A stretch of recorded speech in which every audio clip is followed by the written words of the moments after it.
Hello મારા વહાલા વહાલા વિદ્યાર્થી મિત્રો, કેમ છો? મજામાં? મારું નામ છે ફાલ્ગુન આદ્રોજા, હું રાજકોટથી છું અને તમે જોઈ રહ્યા છો ફિઝિક્સ વિથ ફાલ્ગુન સર. અને વહાલા વિદ્યાર્થી મિત્રો, અત્યારે આપણે જોઈ રહ્યા છીએ ધોરણ 11 ફિઝિક્સ ચેપ્ટર નંબર 7 કણોના તંત્રો અને ચાક ગતિ, કે જેમાં લાસ્ટ લેક્ચરની અંદર આપણે ચાક માત્રાનો સિદ્ધાંત અને ગુરુત્વ કેન્દ્ર આ બે ટોપિક વિશે માહિતી મેળવેલી હતી. બરાબર? ચાક માત્રાનો સિદ્ધાંત અને ગુરુત્વ કેન્દ્ર. અને આજે આપણે શરૂ કરવા જઈ રહ્યા છીએ આ જ પ્રકરણના ઉદાહરણના દાખલાની સાથે, કે જે ખૂબ જ ઇમ્પોર્ટન્ટ છે, આઈએમપી દાખલાઓ છે. થોડીક એક બે ઇન્સ્ટ્રક્શન તમને આપવાની છે કે દાખલાઓ, ઘણા બધા સ્ટુડન્ટના મેસેજ આવતા હોય સર દાખલામાં બહુ પ્રોબ્લેમ થાય છે, દાખલા આવડતા જ નથી, ગમે એમ કરો તો થતા જ નથી. દાખલા હંમેશા ગણતરી કરી, જાતે કેલ્ક્યુલેશનમાં ગણતરી કરીને ગણશો તો જ આવડશે. હું તમને અહીંયા સમજાવું છું એટલે તમારે વ્યવસ્થિત રીતે સમજી લેવાનું, સ્ટેપ બાય સ્ટેપ, કે શું થાય છે. ઓકે, કન્સેપ્ટ શું છે સમજી લેવાનો. પછી જેવું લેક્ચર કમ્પ્લીટ થાય એટલે એ જ દાખલો તમારે તમારી બુકની અંદર મોઢે ગણવો પડે, તો જ તમને દાખલાઓ આવડશે. દાખલાઓ કોઈ દિવસ વિડીયો લેક્ચર જોઈને કે ટેક્સ્ટ બુક માંથી વાંચીને નહીં આવડે. બરાબર? કન્સેપ્ટ સમજાઈ જશે, પણ દાખલા ગણતી વખતે કઈક ને કઈક પ્રોબ્લેમ ઉભા જશે. તો એ નાના નાના પ્રોબ્લેમ ન થાય. ઘણીવાર કેલ્ક્યુલેટરમાં પણ પ્રોબ્લેમ થાય. ઘણા બધા સ્ટુડન્ટને એવી ટેવ હોય કે ભાઈ મોબાઈલની અંદર કેલ્ક્યુલેટર ઓપન કરીને દાખલા કરે. એવી રીતે ના કરાય. બરાબર? દાખલા કરવા છે તો સાદા કેલ્ક્યુલેટરની અંદર જ તમારે કેલ્ક્યુલેટ કરીને દાખલા કરવાના. બરાબર? તો આટલી ઇન્સ્ટ્રક્શનને ધ્યાનમાં રાખશું અને આજનો લેક્ચર શરૂ કરીએ છીએ ઉદાહરણ નંબર 7.8 ની સાથે. આઈએમપી દાખલો છે. ઓકે, આઈએમપી દાખલો છે. વ્યવસ્થિત રીતે સ્ટેપ બાય સ્ટેપ આપણે ગણતા જશું. ચાલો, શું કહે છે? 70 સેન્ટીમીટર લાંબા અને 4 કિલોગ્રામ દળના એક ધાતુના સળિયાને બંને છેડેથી 10 સેન્ટીમીટર દૂર મૂકેલા છે અને 10 સેન્ટીમીટર દૂર મૂકેલ બે છરીધાર એટલે નાઇફ એજ એટલે શું? તો કે આમ ટેકો આપ્યો હોય ને, આપણે સળિયો એમ તો રાખવાનો હોય, નીચે ટેક આપ્યો હોય એવી રીતે પર ગોઠવેલો છે. એક છેડાથી 30 સેન્ટીમીટર દૂર એક 6 કિલોગ્રામ બોજને વજન લટકાવવામાં આવેલ છે. છરીધાર પર પ્રતિક્રિયા બળો શોધો. આ સળિયો નિયમિત આડછેદનો અને સમાંગ છે તેમ ધારો. જે લોકોને દાખલામાં વધારે પ્રોબ્લેમ થાય છે એ લોકો રકમ બે વાર વાંચવી, પછી આગળ વધવું. બરાબર? કઈ વાંધો નહીં. હા, હવે આપણને આકૃતિ કોઈ આપેલી નથી, આપણે જ બનાવવાની છે. 70 સેન્ટીમીટર લાંબો અને એક ધાતુનો સળિયો આપણે લઈ લઈએ. તો ચાલો શરૂ કરીએ. તો સૌથી પહેલા આપણે સળિયો બનાવી નાખશું. ધારો કે આ સળિયો છે એ 70 સેન્ટીમીટર લાંબો છે. ઓકે, હવે બંને છેડેથી 10 સેન્ટીમીટર દૂર નાઇફ એજ મૂકેલી છે. હવે જે કઈ પણ ડેટા આપ્યો હોય બધો સાથે સાથે આકૃતિમાં દોરતો જવાનો. આ 70 સેન્ટીમીટર લંબાઈનો છે. રેડી? હા, બહુ સરસ. હવે છરીધાર છે એ ક્યાં છે? નાઇફ એજ. નાઇફ એજ એટલે એકદમ તીક્ષ્ણ હોય ને એવી ધાર વાળો આધાર રાખેલો હોય અહીંયા.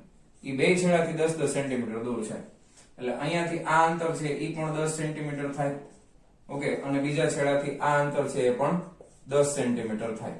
રેડી? આ સળિયાને આપણે કઈક નામ આપી દઈએ, સળિયો A અને B. બરાબર?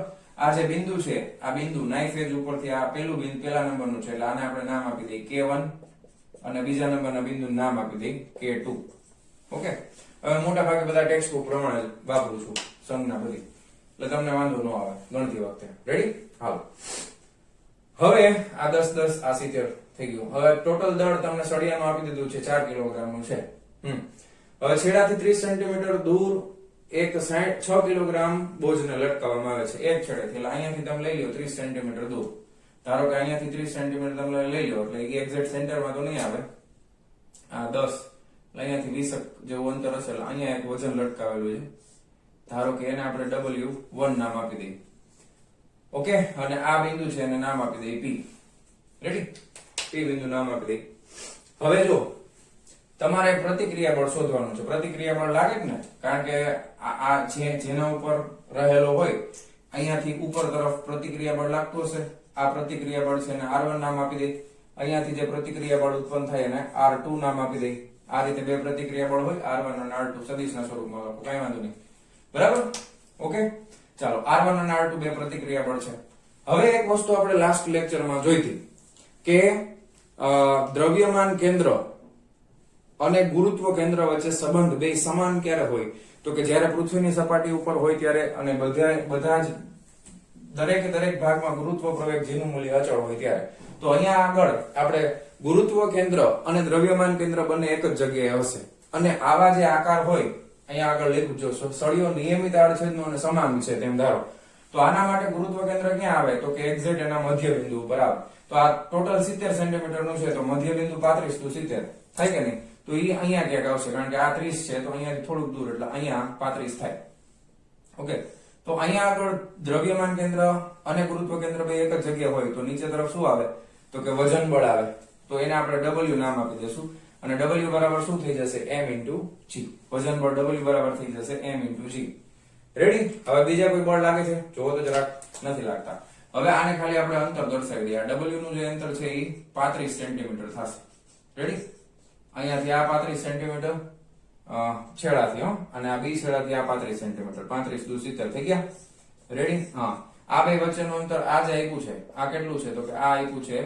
5 સેન્ટીમીટર બરાબર ને કારણ કે જો અહીંયાથી 20 સેન્ટીમીટર કીધું છે ને અહીંયાથી આ કે ગયું હા એક છેડાથી 30 સેન્ટીમીટર એટલે આ 10 અને આ 20 સેન્ટીમીટર તમે કરો એટલે ટોટલ થઈ ગયું 30 તો અહીંયા આગળ બિંદુ P છે અને આપણે દ્રવ્યમાન કેન્દ્ર માટે સંજ્ઞા સેન્ટર ઓફ ગ્રેવિટી આને આપણે નામ આપી દઈએ છીએ G બરાબર G નામ આપી છે આકૃતિ દોરતા આવડી ગઈ કન્સેપ્ટ પ્રમાણે આકૃતિ દોરતા આવડી જાય એટલે અડધું કામ પૂરું થઈ ગયું હવે તમને ખબર છે કે તમારે આ પ્રતિક્રિયા બળ શોધવા છે તો બે સંતુલનની જરૂર પડે એક તો સ્થાનાંતરીય સંતુલન અને બીજું ચાક ગતીય સંતુલન બસ આ બે સંતુલન કરી નાખો એટલે વાર્તા પૂરી થઈ ગઈ ઓકે હવે એના માટે દાખલો ગણતા પહેલા ફરી પાછો હું તમને સંજ્ઞા પદ્ધતિ યાદ કરાવી દઉં ચાક ગતીય સંતુલનમાં વિષમ ઘડી અને સમઘડી બધી વસ્તુ આવે ને ફટાફટ એકવાર જોઈ લો તમે યામાક્સ પદ્ધતિનો ઉપયોગ કરો છો તો આ બાજુ તમે ધારો કે હા હવે આપણે x અક્ષ જ રાખીએ y અક્ષ અને z અક્ષ આ બાજુ આ પ્લસ આ બાજુ આ પ્લસ આ બાજુ આ પ્લસ હવે આ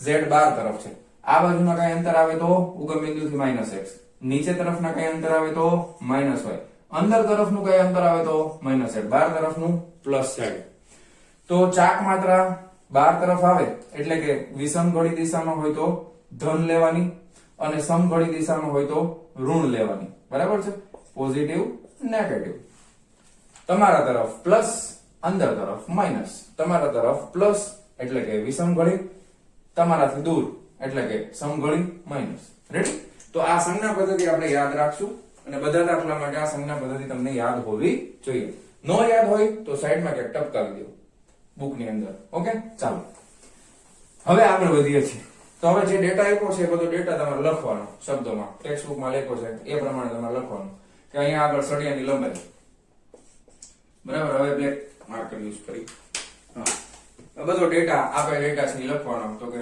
અહીંયા સળિયાની લંબાઈ AB બરાબર 70 સેન્ટીમીટર હવે બને ત્યાં સુધી જ્યારે ગુરુત્વ પ્રયોગનો આપણે યુઝ કરવાનો થાય તો ગુરુત્વ પ્રયોગનો એકમ મીટર પ્રતિ સેકન્ડનો વર્ગ આવે તો બધા એકમ છે એ મીટરમાં રાખવાના તો અહીંયા સીધે સીધું 70 સેન્ટીમીટર છે તો મીટરમાં ફેરવો તો 10 ની -2 ઘાત અથવા તો ડાયરેક્ટ 0.7 મીટર લખી ગઈ તો સળિયાની લંબાઈ AB બરાબર 0.7 મીટર પછી લખો સળિયાનું દળ કેપિટલ M બરાબર કેટલું આપ્યું છે તો કે 4 કિલોગ્રામ સળિયાનું દળ કેપિટલ M બરાબર 4 કિલોગ્રામ બરાબર પછી નાઇફ એજ થી અંતર તો બીજા અંતરો અહીંયા ડાયરેક્ટ આમ લખ્યું અહીંયા AK1 બરાબર 10 સેન્ટીમીટર બરાબર 0.1 મીટર પછી બીજું BK2 બરાબર 10 સેન્ટીમીટર બરાબર 0.1 મીટર બરાબર ભાંગા 100 કરી નાખો બધું મીટરમાં લેવાનું છે ઓકે વેરી ગુડ પછી બહારનું આ બોજને લટકાવેલું છે ને તો લટકાવેલ બોજ ઈ કેટલું છે તો કે બોજનું દળ છે એ 6 કિલોગ્રામ છે ધારો કે બોજ એક 6 કિલોગ્રામ બોજ ઓકે તો બોજનું દળ એને આપણે M1 નામ આપી દઈએ તો એ છે 6 કિલોગ્રામ બોજનું અંતર એક છેડાથી તો બોજનું અંતર કયા છેડાથી એ છેડાથી તમે લ્યો એટલે AP અંતર થશે તો AP બરાબર બોજનું અંતર કેટલું છે 20 ને 10 30 સેન્ટીમીટર એટલે કે 0.3 મીટર ઓકે આ થઈ ગયું રેડી પછી W1 અને W વચ્ચેનું અંતર બોજનું અંતર થઈ ગયું હા પછી વજન બળ W1 અને W વચ્ચેનું અંતર બરાબર કેટલું છે 5 સેન્ટીમીટર બરાબર 0.05 મીટર. રેડી? હાલો આટલું થઈ ગયું, કઈ પ્રોબ્લેમ નથી. હા, હવે લગભગ વાંધો આવે એવું લાગતું નથી. તો સૌથી પહેલા આપણે શું કરીએ તો કે વજન બળ બરાબર એ બેયના ગોતી લઈએ. બરાબર, બોજનું વજન અને સળિયાનું વજન. તો સળિયાનું વજન બળ એને આપણે નામ આપી દઈશું, સળિયા માટેનું W છે ને, તો W બરાબર m × g. કુલ દળ કેટલું આપેલું છે સળિયાનું 4 કિલોગ્રામ અને 4 × સ્મોલ g. આમ રાખવું તો આમ રાખે, as per the text book, કોઈ પ્રોબ્લેમ નથી. અથવા તમારે ગણતરી કરવી હોય તો કૌંસમાં 4 × 9.8 પણ કરી શકાય. બરાબર છે? ઓકે, તમને એમ થાય સર આમ કેમ રાખ્યું? કઈ વાંધો નહીં, તો ગણતરી કરી નાખો. 4 × 9.8 કેલ્ક્યુલેટર હોવું જોઈએ સાથે.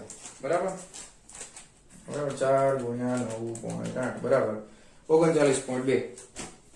Okay, 39.2 newton. રેડી?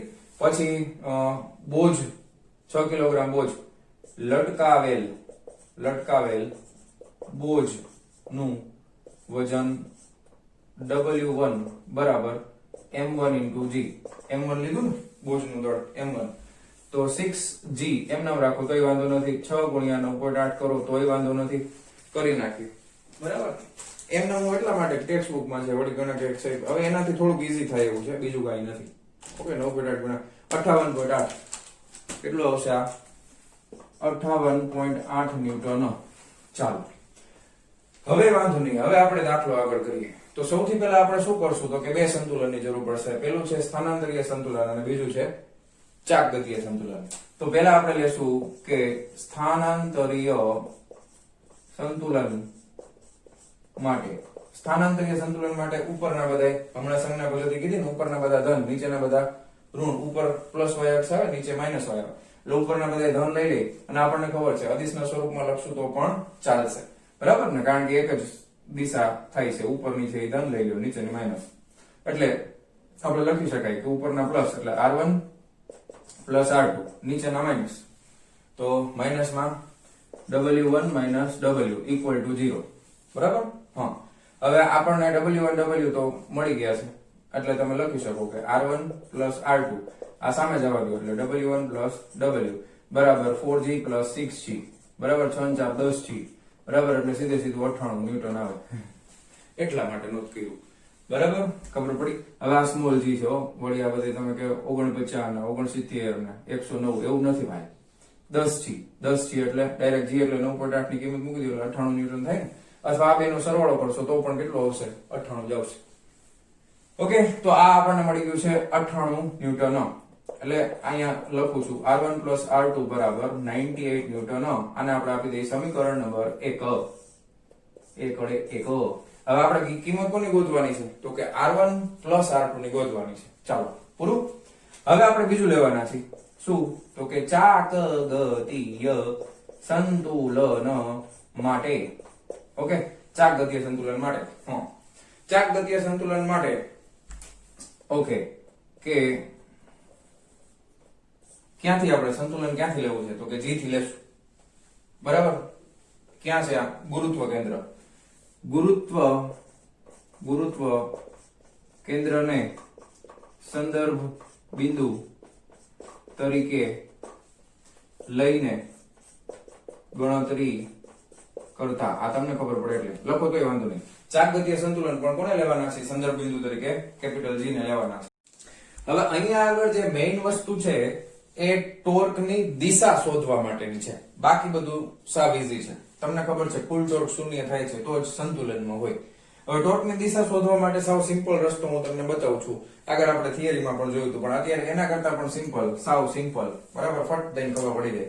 જે સંદર્ભ બિંદુની સાપેક્ષે તમારે લેવું હોય, ધારો કે આપણે એવું સમજી લઈએ કે અહીંયા કોઈ એક સંદર્ભ બિંદુ છે. ઓકે, હવે આ સંદર્ભ બિંદુથી કોઈ કણ છે એ આટલો દૂર છે, તો પેલા આને જોડતી એક રેખા બનાવી નાખવાની. બરાબર? હવે ધારો કે આના ઉપર બળ ઉપર તરફ લાગે. હવે ઉપર તરફ બળ અહીંયા તમે ધારો કે આ દોરી છે, આ દોરીનું કેન્દ્ર છે, અહીંયા પથ્થર બાંધીને આ તરફ બળ લગાવો એટલે દોરી કેમ ફરે? આમ ફરે ને. તો પૂરું થઈ ગયું. જો વિષમકળ દિશા આવી ગઈ. ધારો કે બળ નીચે તરફ લાગે તો પથ્થર કેમ ફરે? તો કે દોરી અહીંયાથી બાંધેલી છે એટલે આમ ફરશે. તો આ સમઘડી દિશામાં ફરે. હવે એવી જ રીતના આ ઉગમ બિંદુથી અહીંયા કોઈ કણ છે, એના ઉપર બળ ઉપર તરફ લાગે એટલે અહીંયા દોરી બાંધેલી છે, અહીંયા બળ લગાવો એટલે આ કેમ ફરે? આમ ફરે, તો સમઘડી દિશામાં. નીચે તરફ બળ લાગે તો કેમ ફરે? તો કે વિષમઘડી. હવે ધારો કે આ બળ જ્યાં સુધી આમ ખૂણા ઉપર ગમે એમ લાગે ને ત્યાં સુધી આમ જ ફરે. આમ લાગતું હોય તોય આમ જ ફરે, બરાબર. ધારો કે આમ લાગે છે તોય આમ જ ફરે. ખ્યાલ આવ્યો? જ્યાં સુધી જો આમ સીધે સીધું લાગવા માંડે અહીંયા બળ તો ફરે જ નહીં, તો ચાક ગતિ 0 થઈ ગઈ, બરાબર, કારણ કે ખૂણો 0 થઈ જાય આર ક્રોસ એફ માં. ઓકે, ખ્યાલ આવ્યો? હવે આમ લાગે તોય આમ જ ફરે, આમ લાગે તોય આમ જ ફરે. ખ્યાલ આવી ગયો? આપણે તો ખાસ તો 90 ના આ બધા બળ છે એ કેવા લાગે છે? તો કે સળિયાને લંબ સ્વરૂપે લાગે છે. એટલે આપણે દિશા નક્કી કરવા માટે સાવ સહેલી ટ્રીક વાપરશું. બાકી તમારે ઓલી લાંબી ટ્રીક જે લાંબી મેથડ જે સાચી મેથડ છે એ વાપરો તો પણ મને કઈ વાંધો નથી. સાચી મેથડ એટલે શું એ પણ એકવાર તમને કહી દઉં. સાચી મેથડમાં ધારો કે આપણે ગુરુત્વ કેન્દ્ર G થી માપવું છે ને તો પહેલું હું તમને એક સમજાવી દઉં. ધારો કે R1 બળ લાગે છે અહીંયા G થી, બરાબર, તો સ્થાન સદિશ પહેલા આપણે G થી દર્શાવી દઈએ. તો G થી સ્થાન સદિશ દર્શાવી તો આ G બિંદુ છે અને અહીંયા આગળ K1 છે, તો આ અંતર છે એ GK1 થાય. ઓકે, હવે આ R છે, આ અંતર R ક્રોસ F છે ને, ટોચનું સૂત્ર શું છે? τ = R ક્રોસ F. તો હવે આ અંતર R છે, F તમે લગાવો તો F છે એ G પાસે આ બિંદુ પાસે બળ F ઉપર લાગે ને તો બેની પૂંછડી ભેગી કરવાની એટલે બળ F છે એ ઉપર તરફ લાગશે. બળ એટલે R1 બળ છે. હવે અહીંયા R ક્રોસ F કરો. R એટલે આ સ્થાન સદિશ, આ R એટલે બળ છે, ધ્યાન આપજો, ઊંધું જતું ન કરી નાખતા.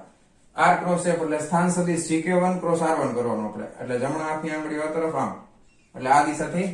તો કે જો સમઘડી દિશા થઈ. હવે શોર્ટકટ ની રીતે કરો, શોર્ટકટ ની રીતે કરો. હા, અહીંયા આગળ દોરી બાંધેલી છે, અહીંથી પથ્થર ઉપર તરફ બળ લાગે, આમ ફરે ગોળ, ઢૂમ પટાપાડ સમઘડી દિશામાં ફરે. કઈ દિશામાં? તો R1 વાળું છે આમ સમઘડી દિશામાં ફરશે. જો આમાં સમઘડી દેવી, ખ્યાલ આવી ગયો? તો હેલું પડે. આ અહીંયા બાંધેલું W1, બરાબર, અહીં પથ્થર દોરી ઢમ પટાપડ કેમ ફરે? વિષમઘડી. તો અહીંયાથી તમે આમ ડાયરેક્ટ આમ એરો કરી નાખો વિષમઘડી દિશામાં. આ ગુરુત્વ કેન્દ્ર ઉપર જ છે W એટલે 0 થઈ જાય. હવે અહીંયા દોરી બાંધેલી છે બળ, આમ કેમ ફરે? વિષમઘડી.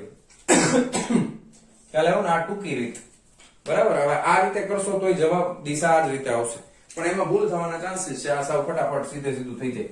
રેડી? ચાલો હવે આપણે ખાલી લખવાનું છે અને કિંમત મૂકવાની છે, બીજું કશું જ કરવાની જરૂર નથી. 1 by 1 જોતા જઈએ.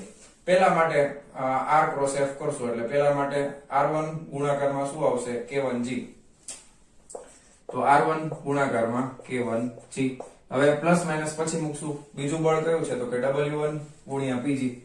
W1 ગુણ્યા PG છે, બરાબર. ત્રીજું કયું છે? તો કે W, પણ ઈ ક્યાં લાગે છે? તો કે ગુરુત્વ કેન્દ્ર ઉપર જ લાગે છે એટલે ઈ તો G થઈ જાય, સોરી 0 થઈ જાય, W ગુણ્યા 0 એટલે ઈ પ્લસ કે માઇનસ કઈ ફેર ન પડે. પછી આ R2 ગુણ્યા G. ઓકે, એટલે R2 ગુણ્યા સોરી K2G, R2 ગુણ્યા K2G, બરાબર. અને આના બરાબર કુલ ટોર્ક તો 0 થાય એ તો આપણને ખબર જ છે. હવે આપણને સમઘડી વિષમઘડી જો આકૃતિમાં આપણે દોર નાખ્યો એટલે ખબર પડી ગઈ. હવે આમ સમઘડીમાં અંદર જાય ને, અંદર જાય તો માઇનસ, સમઘડીમાં અંદર જાય તો માઇનસ. આ બીજામાં વિષમઘડીમાં 12 આવે તો પ્લસ હોય, 12 આવે તો પ્લસ. ટૂંકમાં વિષમઘડી હોય તો પ્લસ, સમઘડી હોય તો માઇનસ. અહીંયા આગળ બરાબર આમ ફરે છે ને, વિષમઘડી હોય તો માઇનસ લેવાનું ને. આ કઈ દિશામાં છે? સોરી, આમ ફરે છે ને, સમઘડીમાં માઇનસ, વિષમઘડીમાં 12 તમારા તરફ પ્લસ.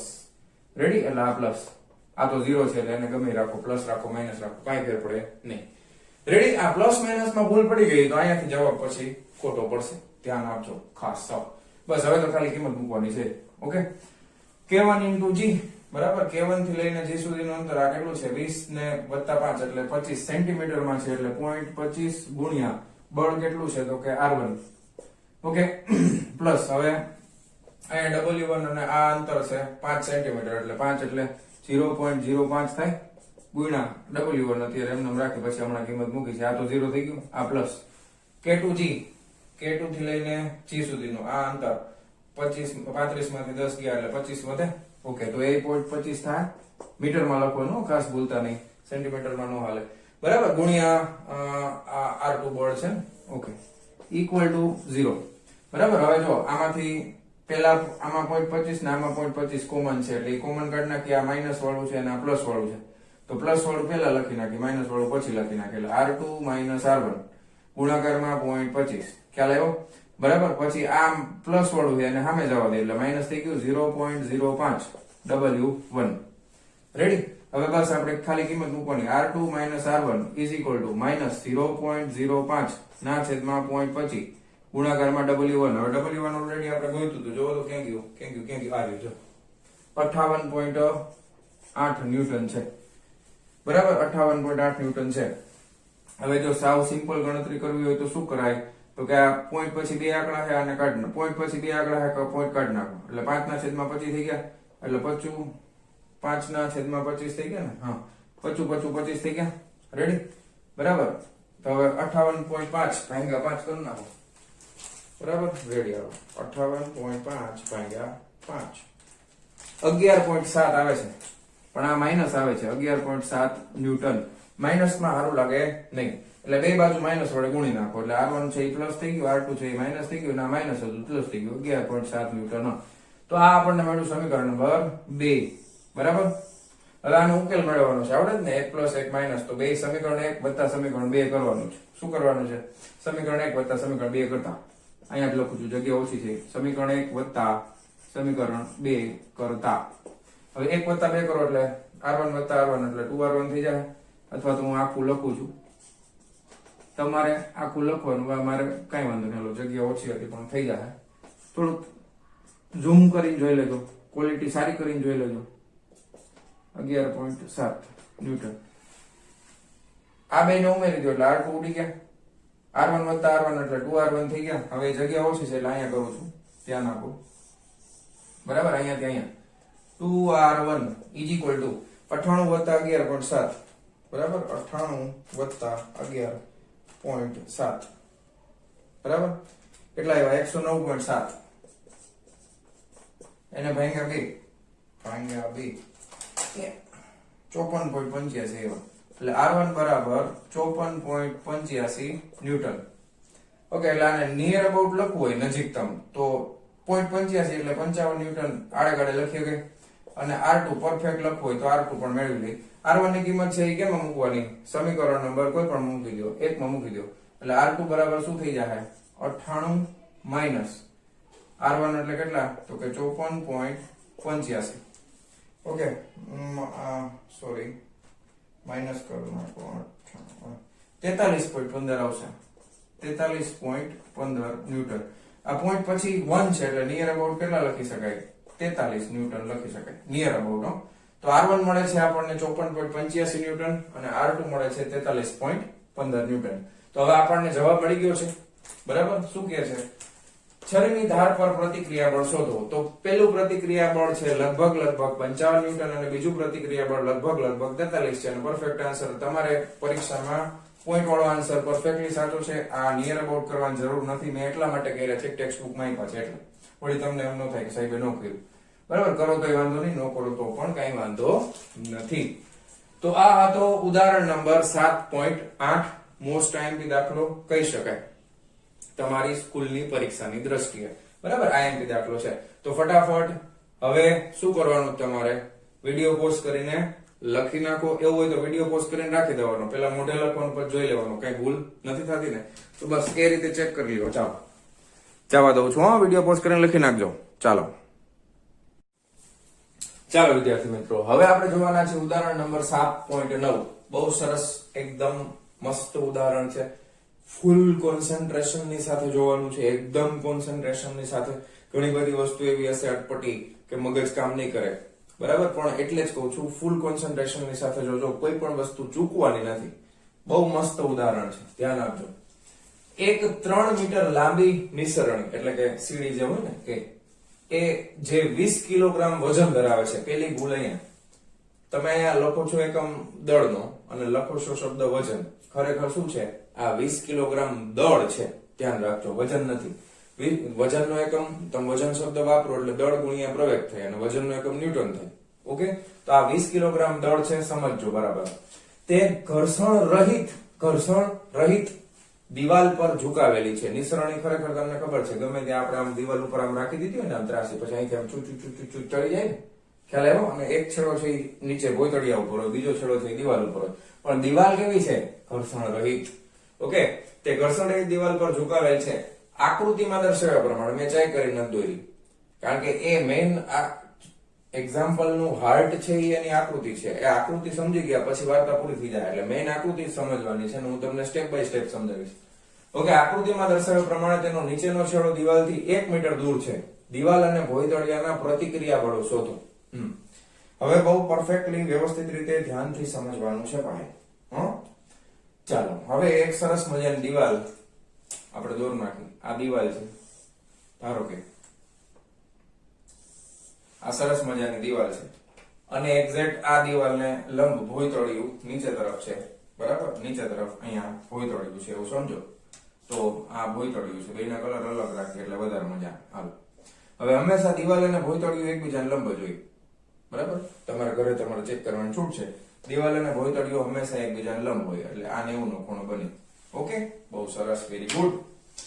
હવે આ દિવાલના ટેકે એક નિસરણી રાખેલી છે અને એક છેડો ભોયતળિયા ઉપર હોય, એક છેડો છે એ દિવાલ ઉપર હોય. તો તમે અહીંયાથી એક સીધી રેખા બનાવીએ એટલે નિસરણી બની જશે આ રીતે. બરાબર, હા, બહુ સરસ, વેરી ગુડ. તો આ છે નિસરણી AB. ઓકે, આ નિસરણી છે. ધારો કે આ નિસરણીને આપણે નામ આપી દઈએ. તો નામ આપવું છે તો નિસરણીને આપણે ટેક્સ્ટ બુક પ્રમાણે નામ આપી છીએ. અત્યારે AB નામ આપ્યું છે તો આપણે નિસરણીને AB નામ આપી દઈશું, કઈ વાંધો નથી. ચાલો, આ નિસરણીનો છેડો A, આ છે નિસરણીનો છેડો B. અહીંયા સુધી કોઈ પ્રોબ્લેમ નથી. હવે પહેલો શબ્દ જે ધ્યાનમાં રાખવાનો હતો એ હતો એ આ હતો. તો કે આ સપાટી જે છે ઈ દિવાલ છે ઈ ઘર્ષણ રહિત છે. તો અહીંયા આપણે શબ્દ લખી નાખીએ ઘર્ષણ રહિત. બરાબર, ઓકે, વેરી ગુડ. હવે નિસરણીની લંબાઈ 3 મીટર લાંબી નિસરણી છે એટલે A થી B ની લંબાઈ જો આપણે લેવા જઈએ તો આપણે અહીંયા હવે લખતા જઈએ કે અહીં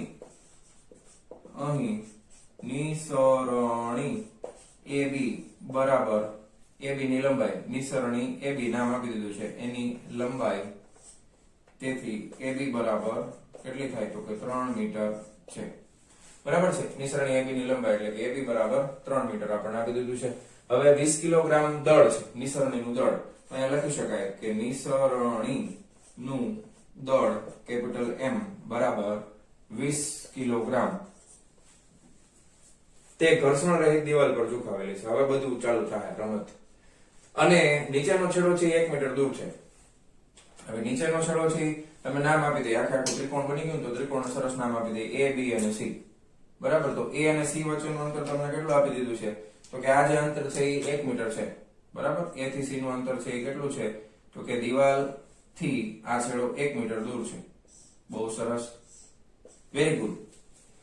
તો આટલી આકૃતિ તો આપણે એમને રકમ વાંચીને બનાવી ગઈ. હવે જે સમજવાનું છે એ ખાસ છે. હવે દિવાલ અને ભોયતળિયાના પ્રતિક્રિયા બળ શોધો. હવે આ દિવાલ અને આ ભોયતળિયું એના પ્રતિક્રિયા બળ શોધવાના. તમને ખબર છે નિસરણી તમે આમ રાખો તો બીક આપણને શું હોય તો કે એ લસરી ન જાય, આમ ન થઈ જાય તો પડી જાય ને આમ. અહીંયા ધારો કે આ મારો હાથ છે નિસરણી છે એવું સમજો, એક છેડો અહીં દિવાલ ઉપર, આ બીજો છેડો અહીં ભોયતળિયા ઉપર છે. હવે ઘણી વાર શું થાય કે આપણને બીક શું લાગતી હોય કે આમ સરકી ન જાય તો નિસરણી આખાથી આમ પડી જાય. હવે ન સરકે એટલા માટે ઘર્ષણ વાળી સપાટી હોવી જોઈએ. હવે તમે સમજો બરોબર ધ્યાનથી પરફેક્ટલી કે આ બી છેડો છે, બી છેડો જ્યાં ઉપર દિવાલને અડેલો છે ત્યાં લંબ બળ છે એ ક્યાં લાગે તો કે હંમેશા દિવાલની સપાટીને લંબ દિશામાં લાગે. એટલે લંબ બળ છે એ આમ લાગતું હશે. જો આ ઘર્ષણ રહિત ન હોત તો આ બી છેડો છે એ નીચે તરફ ગતિ કરત તો ઘર્ષણ બળ છે એ કઈ તરફ લાગે તો કે ગતિની વિરુદ્ધ દિશામાં લાગે. તો ઘર્ષણ છે ઉપર તરફ લાગતું હોત. પરંતુ અહીંયા શબ્દ પ્રયોગ કર્યો છે ઘર્ષણ રહિત, તો ઉપર તરફ કોઈ બળ લાગશે નહીં. એટલા માટે માત્ર અહીંયા લંબ બળ જ આવેલું હશે. ઓકે, ઘર્ષણ બળ અહીંયા બી બિંદુ પાસે આવેલું નથી. હવે જનરલી આપણે લંબ બળ માટે સંજ્ઞા કેપિટલ N વાપરીએ છીએ, પણ ટેક્સ્ટ બુકમાં આ લંબ બળને F1 નામ આપ્યું છે એટલા માટે હું F1 આપું છું. ટેક્સ્ટ બુકમાં આ બળને નામ આપ્યું છે F1. ઓકે, એટલા માટે હું F1 નામ આપું છું. ખ્યાલ આવી ગયો? હવે આ સદિશના સ્વરૂપમાં બળ સદિશ રાશિ છે. રેડી? ઉપર બળ લાગતું હોત જો ઘર્ષણ રહિત ન હોત તો, પણ ઘર્ષણ રહિત છે એટલે ઉપર તરફ લાગશે નહીં. Very good, perfect. ભોયતળિયામાં એવું કંઈ જ કીધું નથી. કે એ ઘર્ષણ રહિત છે, એનો મતલબ એમ કે એમાં ઘર્ષણ લાગે છે. તો હવે જો આ નિસરણી સરકે તો એ A થી ડાબી તરફ જાય, A થી ડાબી તરફ જાય તો ઘર્ષણ બળ છે એ જમણી તરફ લાગે ભાઈ. તો અહીંયા આગળ ઘર્ષણ બળ લાગે છે અને એ ઘર્ષણ બળ છે એ આ તરફ છે, બરાબર. આ નાનું એવું ઘર્ષણ બળ આપણે લઈ લઈએ તો આ ઘર્ષણ બળ છે એ કેટલું છે, તો કે આ ઘર્ષણ બળ છે એ F જેટલું છે, સદિશના સ્વરૂપમાં લખો. અને એ બિંદુ પાસે પ્રતિક્રિયા બળ લાગે ને, મિશ્રણીનું પ્રતિક્રિયા બળ છે એ બિંદુ પાસે લાગે તો પ્રતિક્રિયા બળ છે એ સપાટીને લંબ ઉપર તરફ લાગતું હોય તો આ પ્રતિક્રિયા બળ છે એને નામ આપી દીધું છે N. ઓકે, આ પ્રતિક્રિયા બળને શું નામ આપી દીધું છે? N નામ આપી દીધું છે. હવે બળ છે સદિશ રાશિ છે, ઉપર સદિશ કરો તો વાંધો નથી. પરંતુ આ બંને વચ્ચેનો ખૂણો F અને N વચ્ચેનો કેટલો થાય, તો કે 90 નો થાય. હવે ખાસ શબ્દ સમજજો ધ્યાનથી. આ બે બળોની પરિણામી અસર એટલે બે સદિશોનો સરવાળો એ તમને પરિણામી પ્રતિક્રિયા બળ આપશે. શું આપશે? જો F ઘર્ષણ બળ છે, કેપિટલ N લંબ બળ છે, આ બે ના લીધે ત્રીજું જે પરિણામી બળ મળશે એ બિંદુ A પાસેનું પ્રતિક્રિયા બળ છે અને એને આપણે નામ આપ્યું છે શું નામ આપ્યું છે? F2. બરાબર. એટલે પ્રતિક્રિયા બળ કંઈક આ દિશામાં લાગી રહ્યું છે, બરાબર. પ્રતિક્રિયા બળ કંઈક આ દિશામાં લાગી રહ્યું છે ધારો કે, અને આ બળને નામ આપવામાં આવ્યું છે F2. F2 કેનું બનેલું છે? F અને N નું બનેલું છે. એટલે પેલા તો આ ટપો ન પડે ઘણી કે આ સાહેબ F2 ક્યાં થઈ ગયું. લંબ બળ તો હંમેશા લંબ ન હોય, પણ જો અહીં બે વસ્તુ છે, લંબ બળ છે અને ઘર્ષણ બળ છે, બેનું પરિણામી બળ છે એને નામ આપવામાં આવ્યું છે પ્રતિક્રિયા બળ. બહુ સરસ. હવે સમજાણું? ઓકે. હવે આ પ્રતિક્રિયા બળ છે એ સમક્ષિતિજ સપાટી સાથે જે ખૂણો બનાવે છે એ ખૂણાને આપણે નામ આપવામાં આવ્યું છે આલ્ફા, બરાબર. એટલે અહીંયાથી આ જે ખૂણો બને છે એ ખૂણો છે આલ્ફા જેટલો. રેડી? બહુ સરસ. ચાલો આટલું ખબર પડી ગઈ. બહુ સરસ. Very good. હવે આ નિસરણી નું મધ્ય બિંદુ આપણને ખબર છે દ્રવ્યમાન કેન્દ્ર અને ગુરુત્વ કેન્દ્ર બે એક જ લઈ લેશું આપણે. નિસરણી છે એ સમાંગ છે, એક સરખી રીતે એમાં દ્રવ્ય પથરાયેલું છે, તો એનું ગુરુત્વ કેન્દ્ર ક્યાં આવે, તો કે એક્ઝેક્ટ નિસરણીના મધ્ય બિંદુ પાસે આવે. તો આ નિસરણી AB નું મધ્ય બિંદુ છે એને આપણે નામ આપી દીધું છે D, અને એ મધ્ય બિંદુ ક્યાં આવેલું છે, તો કે એક્ઝેક્ટ એના સેન્ટરમાં અહીંયા ક્યાંક આવેલું હશે. તો આ બિંદુને નામ આપી દઈએ છીએ D. હવે નિસરણીનું બધું દળ અહીંયા કેન્દ્રિત થયેલું હોય તો એના ઉપર વજન બળ છે એ કઈ તરફ લાગે, તો કે વજન બળ છે એ નીચે તરફ લાગે. W બરાબર કેટલું લાગતું હશે, તો કે નિસરણીનું દળ M અને ગુરુત્વ પ્રવેગ G આટલું છે એ નીચે તરફ લાગતું હોય. ઓકે. હજી એક વસ્તુ ધ્યાન આપો. હવે આ AB નું મધ્ય બિંદુ D છે, તો આ રેખાને જો નીચે તરફ લંબાવવામાં આવે આમ, તો અહીંયા આગળ જે બિંદુ મળે એ બિંદુ શું હોય, તો કે એ બિંદુ AC નું મધ્ય બિંદુ હોય. કારણ કે D બિંદુ છે એ AB નું મધ્ય બિંદુ છે, એને નીચે ખેંચો તો એ તમને AC રેખાનું મધ્ય બિંદુ આપે, અને એને નામ આપી દીધું છે ABCD, અને આને આપણે નામ આપ્યું છે E. બરાબર. તો ધ્યાન આપજો, A થી E નું અંતર, આ અંતર છે એ કેટલું થઈ જાય? 1 નું અડધું, એટલે 1/2 મીટર લખી શકાય, અડધો મીટર, અને આ પણ કેટલો થઈ જાય? અડધો મીટર. બરાબર. રેડી? ચાલો બહુ સરસ. હવે તમને નિસરણીની લંબાઈ કેટલી આપી છે? 3 મીટર. એટલે અહીંયાથી આ અંતર જે છે ને ઈ કેટલું છે, તો કે આ છે ઈ 3 મીટર છે. બરાબર. આ 3 મીટર આપેલું છે. તો તમે જોઈ શકો છો કે આ ત્રિકોણ ABC છે એ કાટકોણ ત્રિકોણ બને છે. તો હવે હું લખતો જાઉં છું કે અહીં ત્રિકોણ ABC કાટકોણ ત્રિકોણ હોવાથી પાયથાગોરસના સિદ્ધાંત પ્રમાણે, પાયથાગોરસના સિદ્ધાંત પ્રમાણે શું થાય તમને ખબર જ છે, કર્ણનો વર્ગ એટલે AB નો વર્ગ બરાબર બાજુઓના વર્ગનો સરવાળો, એટલે એક થઈ જશે AC નો વર્ગ વત્તા બીજું થઈ જશે BC નો વર્ગ. બરાબર. હવે જો AC ની લંબાઈ આપી છે 1 મીટર, આ AB ની છે 3 મીટર, તો B થી C નું અંતર તમને મળી જાય. તો BC નો વર્ગ બરાબર શું લખી શકાય? BC નો વર્ગ બરાબર AB નો વર્ગ માઈનસ AC નો વર્ગ. બરાબર છે? નો. તો આ તો સાવ સહેલું છે. AB નો વર્ગ એટલે 3 તેરી 9 માઈનસ AC નો વર્ગ 1 નો વર્ગ એટલે 1. 9 માંથી 1 જાય તો 8. બરાબર. હવે 8 નું વર્ગમૂળ કાઢવું પડે, તો BC બરાબર વર્ગમૂળ ની અંદર 8. હવે આ ધ્યાન આપજો, આ વર્ગમૂળ ની અંદર 4 ગુણ્યા 2 લખીએ કે એટલે આને આમ લખી કે વર્ગમૂળમાં 4 ગુણાકારમાં વર્ગમૂળમાં 2 4 નું વર્ગમૂળ થાય 2 એટલે 2√2 એકમ શું છે તો કે મીટર. તો બીસી લંબાઈ આપણને મળી જાય આ છેડાની લંબાઈ.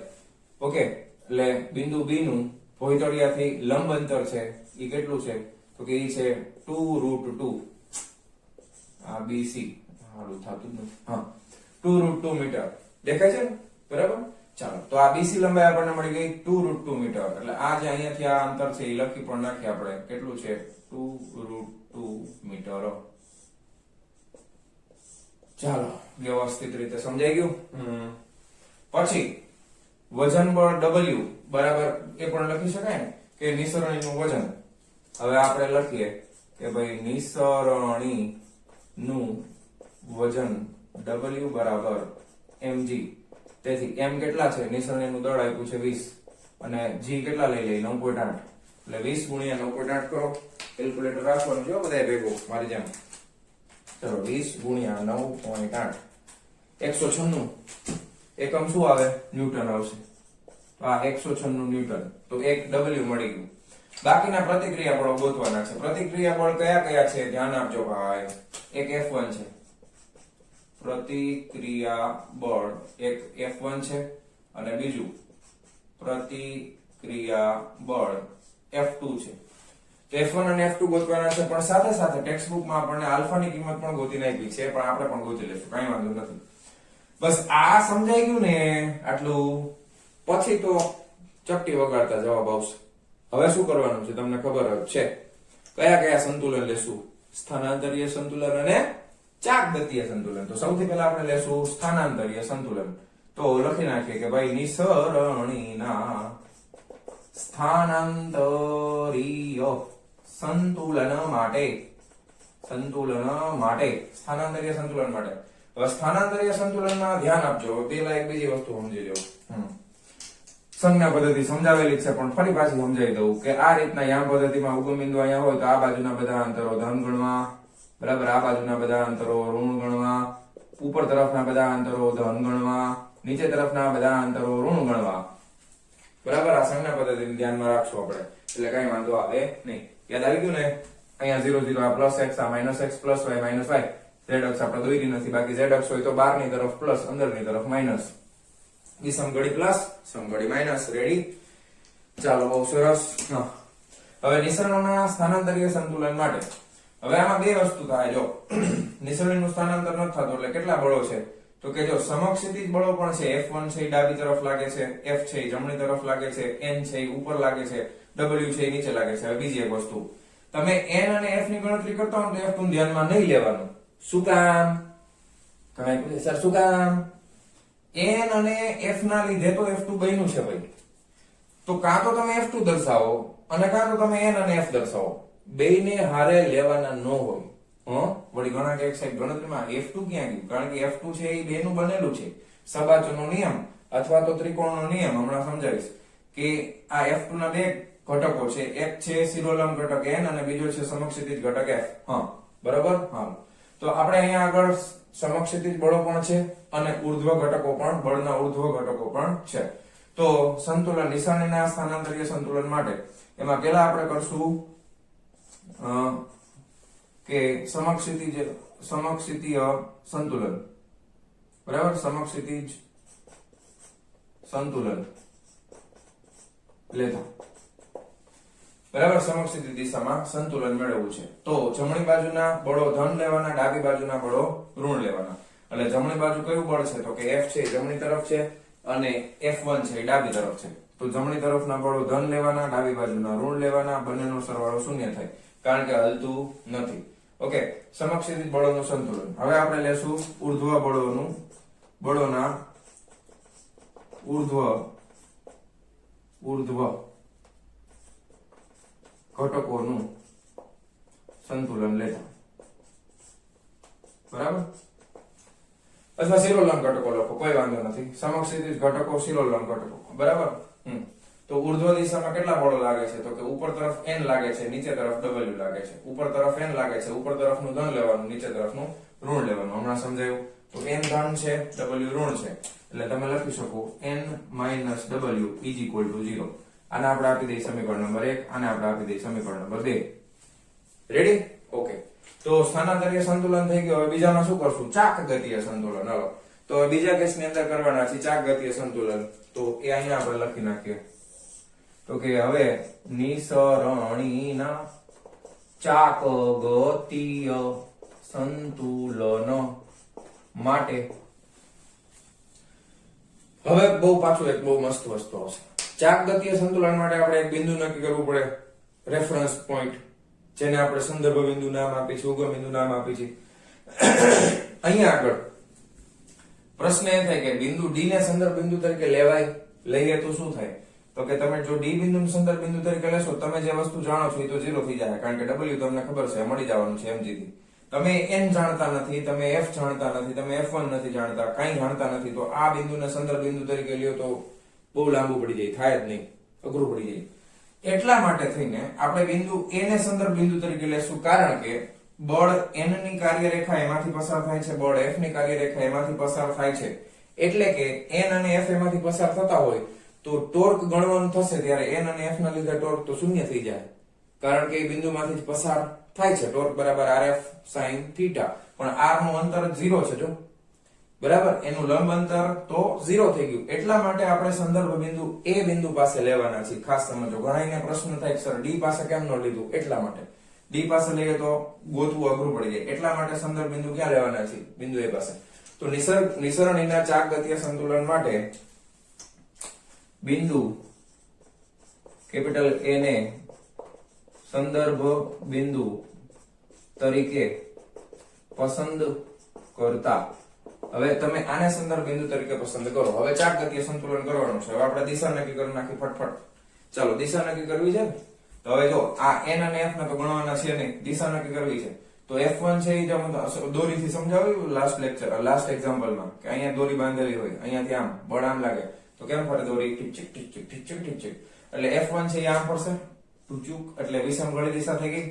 અને w દોરી અહીંયાથી બાંધેલી છે, w નીચે, એટલે આમ ઠીક ઠીક ઠીક ઠીક ઠીક ઠીક ઠીક. એટલે આ છે એ સમઘડી દિશામાં ફરશે. w કઈ દિશામાં ફરશે? તો કે w છે એ સમઘડી દિશામાં, f1 છે એ વિષમ ઘડી દિશામાં. વિષમ ઘડી દિશા હોય, અંગૂઠો તમારા તરફ આવે એટલે વિષમ ઘડી દિશા વાળું ધન લેવાનું, સમઘડી દિશા હોય અંગૂઠો અંદર જાય તો એ ઋણ લેવાનું, બરાબર? હા.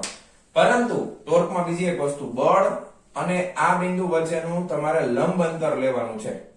બળ અને આ બિંદુ વચ્ચેનું લંબ અંતર, એટલે તમારે સમજવાનું કે ધારો કે આ બળ છે ને અહીંયા લઈ લે, તો અહીંયાથી આ વચ્ચેનું લંબ અંતર, બળ આમ છે ને, તો બળ આમ છે જો, તો આ બળ આમ છે, તો આ બળનું આ બિંદુ એથી લંબ અંતર એટલે આ થાય, બરાબર? તો એ લંબ અંતર કયું લેશું આપણે? BC. ફરીથી એકવાર સમજાવી દઉં.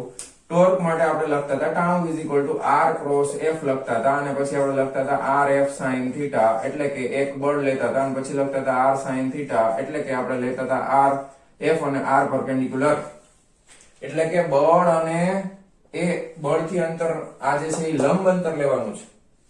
તો અહીંયા ધ્યાન આપો, બળ f1 છે તો એનાથી લંબ અંતર એટલે પરપેન્ડિક્યુલર ડિસ્ટન્સ આ થાય, તો એ આ રીતે મળશે ને, BC.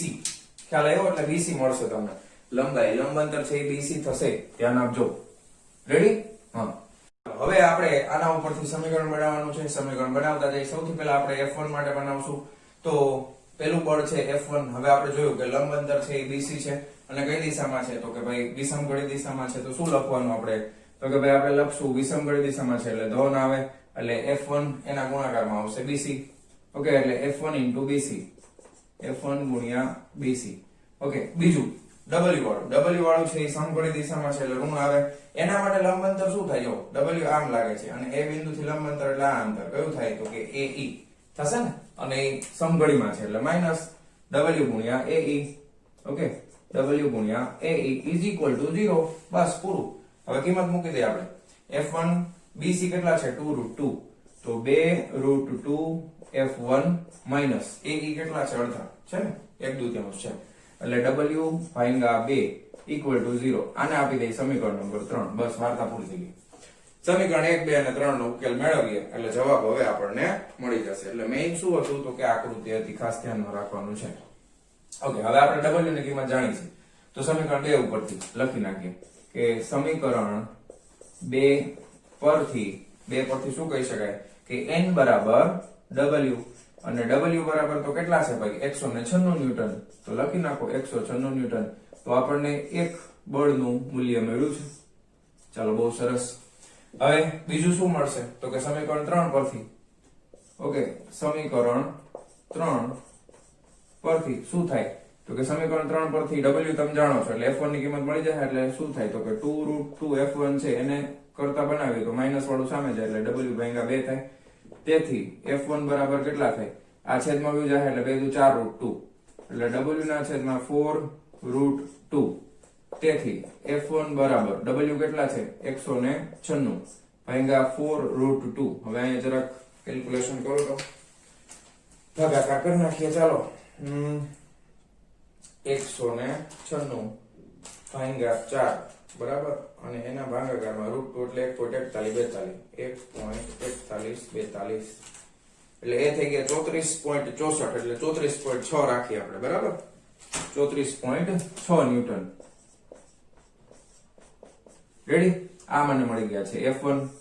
બહુ સરસ. F1 એ મળી ગયા N એ મળી ગયા. જો F1 એ મળી ગયા N પણ મળી ગયા. હા તો F એ મળી જાય ને. હા બરાબર સરસ. સમીકરણ 1 પરથી F બરાબર શું થાય તો કે F1 થાય. F બરાબર F1 બરાબર F1 એટલે તો કેટલા છે તો કે ભાઈ 34.6 ન્યૂટન છે. એ બધું મળી ગયું. પણ હજી બળ કેટલા ખૂણા ઉપર પ્રતિક્રિયા બળ એટલે ખરેખર F2 છે. તો F2 છે ઈ બળ તમે જો કહેતા હો તો તમારે એનો ખૂણો પણ આપવો પડે બિંદુ A પાસેથી. એટલા માટે આપણે આલ્ફા ગોતવું પડશે. બરાબર ખ્યાલ આવ્યો. એટલા માટે આપણે આલ્ફા ગોતવું પડે. અને એ ગોતવા માટે સાવ સિમ્પલ મેથડ તમે જાણો જ છો કઈ સદિશોના સરવાળા માટેની સમાંતર બાજુ ચતુષ્કોણની રીત અથવા તો ત્રિકોણની રીત કોઈ પણ તમે લઈ શકો. પણ અત્યારે આપણે સબાચારનું સહેલું પડશે. જો હું આકૃતિ દોરીને તમને સમજાવું. ધારો કે આપણી પાસે આ બે બળ છે. ઉપર તરફ છે N અને નીચે તરફ છે F. આ N અને F. હવે અહીંયા સમાંતર બાજુ ચતુષ્કોણનો નિયમ વાપરીએ તો સહેલું પડે.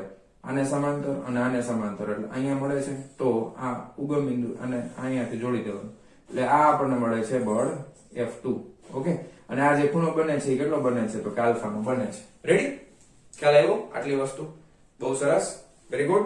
હા હવે આપણે બળ F2 નું મૂલ્ય જોશે ને તો કે બળ F2 નું મૂલ્ય જોતું હોય તો શું કરાય તો કે F2 બરાબર વર્ગમૂળ ની અંદર શું થાય તો કે n નો વર્ગ વત્તા f નો વર્ગ n નો વર્ગ વત્તા f નો વર્ગ વત્તા 2n ગુણ્યા f ગુણ્યા cos થીટા. cos આ ખૂણો કયો છે આલ્ફા નો ધ્યાન આપજો. n અને f વચ્ચેનો ખૂણો છે એ તો એકબીજાને લંબ છે એટલે અહીંયા cos 90 થાય.